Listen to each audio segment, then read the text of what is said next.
This is David Ranson. Welcome to our webcast for the month of March, in which we update you on the capital markets and the state of the economy. The title for this webcast is Subdued Growth Ahead. Both the economic expansion since the Great Recession of 2008-09 and the 12-year bull market in stocks are still alive following the coronavirus interruption.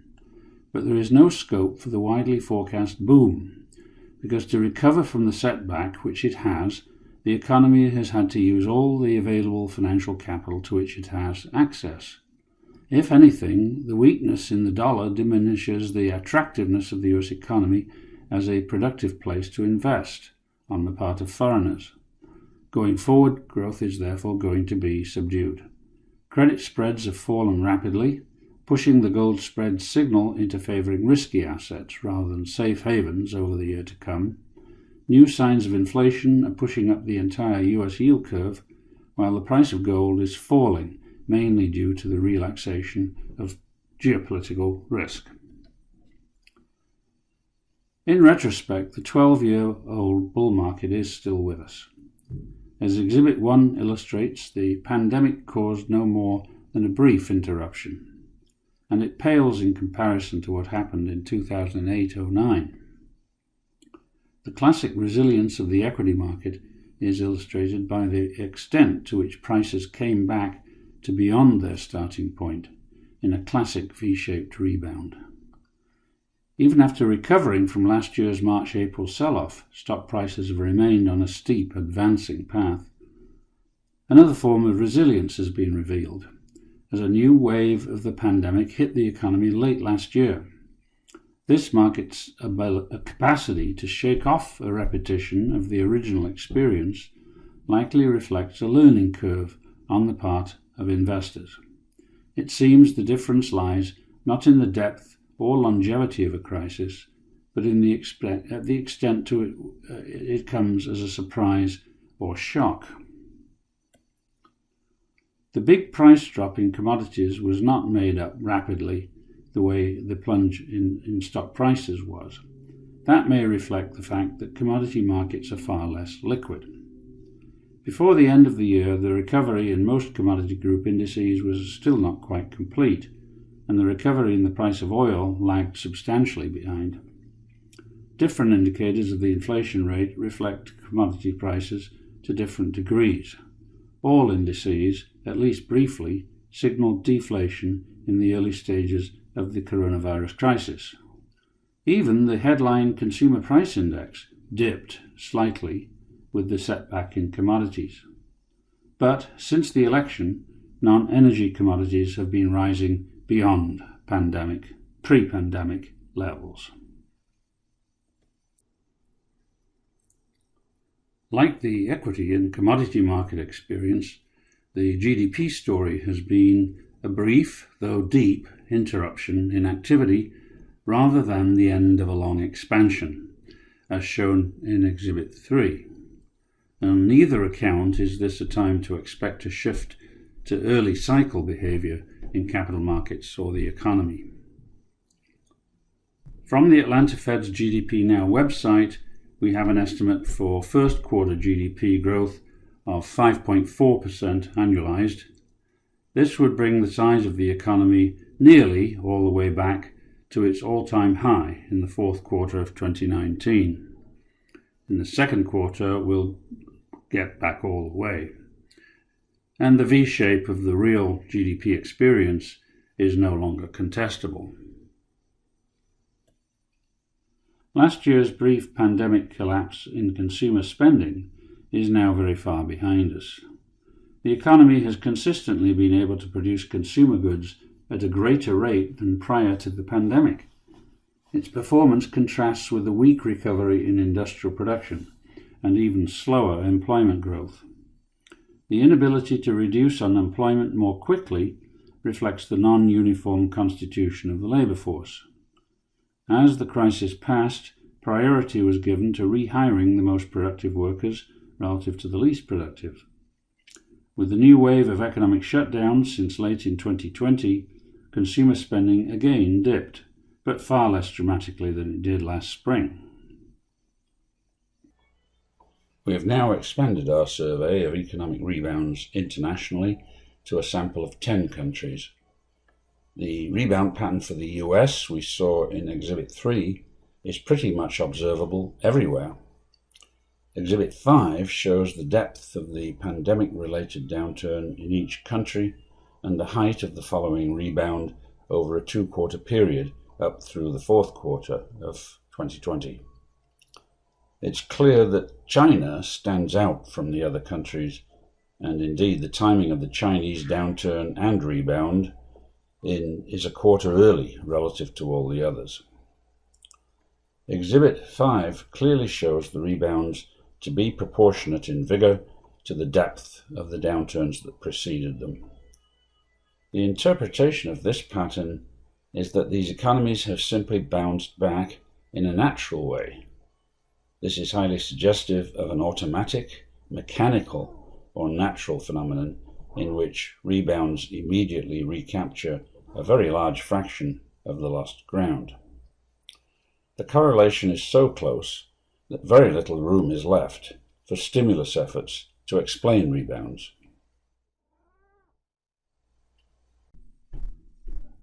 We now turn to the outlook for real GDP growth in the year or maybe 2 years to come. GDP growth in the first quarter of 2021 will be high, reflecting recovery from the new pandemic shutdowns. Recovery is almost certain to be complete no later than the second quarter. Beyond that, the growth of the economy is an open question. It's partly a function of the policies of the Biden administration, including adverse factors such as tighter regulation and higher tax rates. The administration's propensity for trillions of stimulus spending isn't a positive factor. Ongoing growth is also a function of the explosion of anxiety and uncertainty that the pandemic caused in 2020. We've found that at least one such measure of uncertainty, the VIX index, has a good track record of predicting the following year's GDP growth. Interestingly, while a jump in uncertainty is bearish, an equivalent drop in uncertainty is irrelevant. But taken together, these factors imply subdued growth in the year ahead. Gold has long been a reliable signal of inflation, but not during its extraordinary rise during the pandemic. Its price peaked near $2,000 an ounce in August, from which it is now down about 15%. As shown in Exhibit 7, it has now been quite stable for more than 3 months. Since an elevated gold price is a symptom of geopolitical risk, it cannot provide an inflation forecast at present, and there are no other indicators of the changing value of the dollar which give an unambiguous signal. The forex value of the USD, included in the chart, is closely related to gold in normal times. The dollar's fall of about 5% since the election does constitute an inflation signal. The third indicator, termed the forward price of gold, is the price at which gold trades 30 or so years out.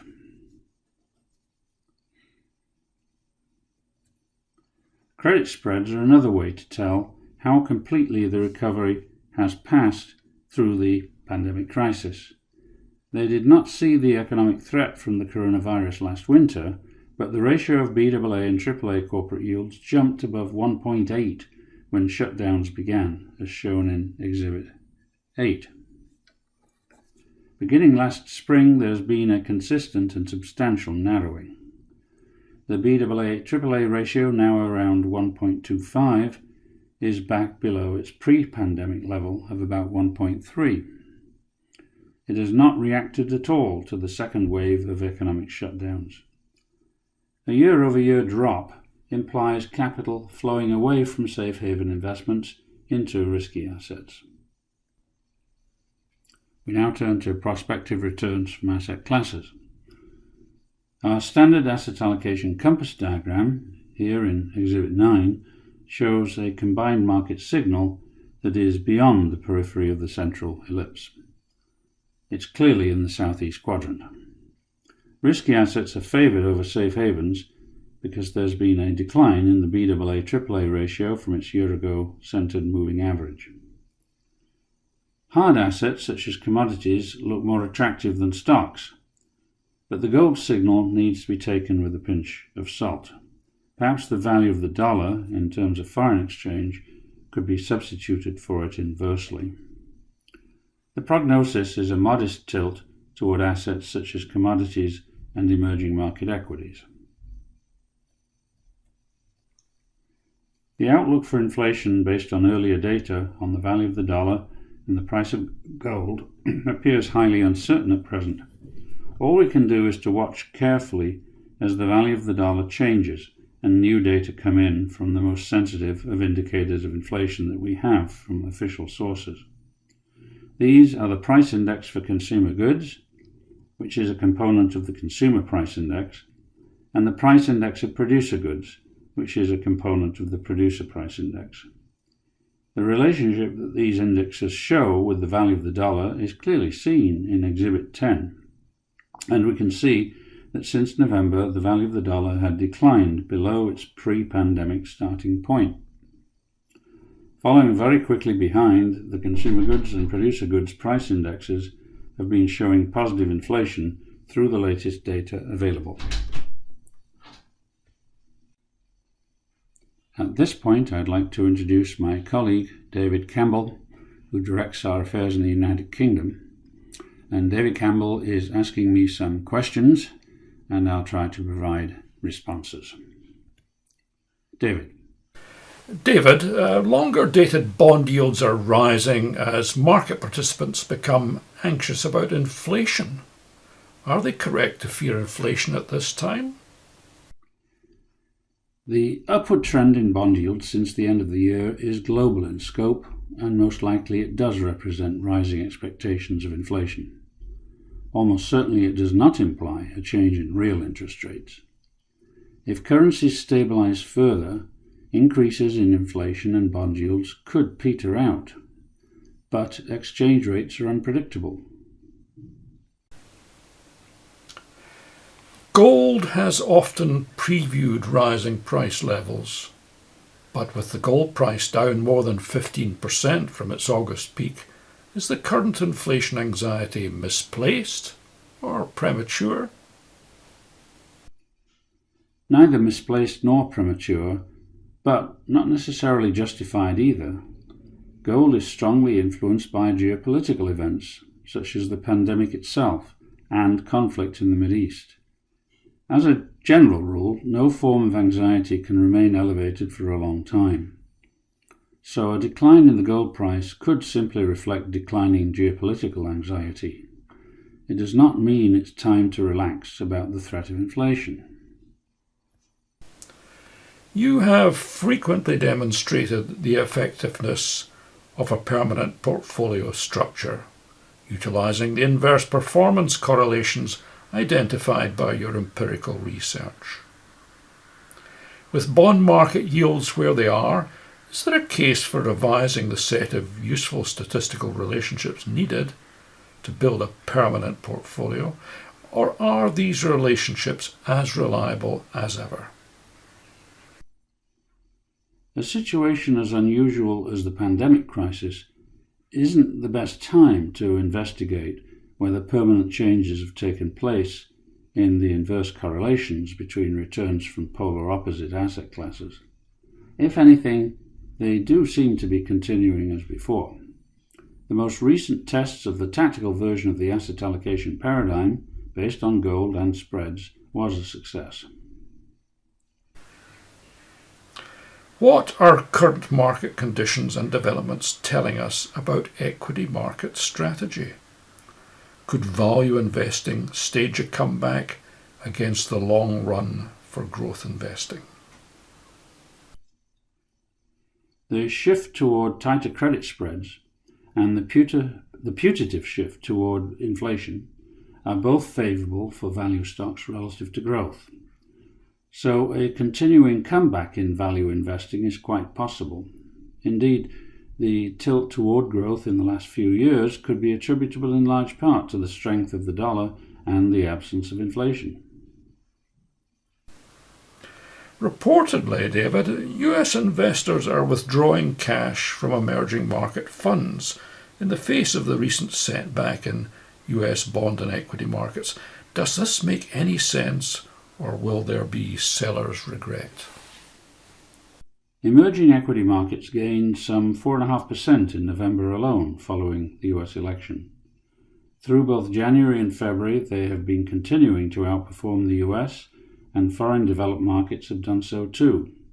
So it's not rational to withdraw funds from overseas markets when the domestic market suffers a setback. Broadly, the data suggests the possibility that the Biden victory caused a substantial amount of capital to emigrate from the US. Thank you, David. Finally, we have a couple of topics of upcoming work. One, a broader effort to examine why some countries rebounded from the pandemic more vigorously than others. And second, the contrast between the large spikes in the US saving rate and the barely changing fraction of GDP devoted to capital spending.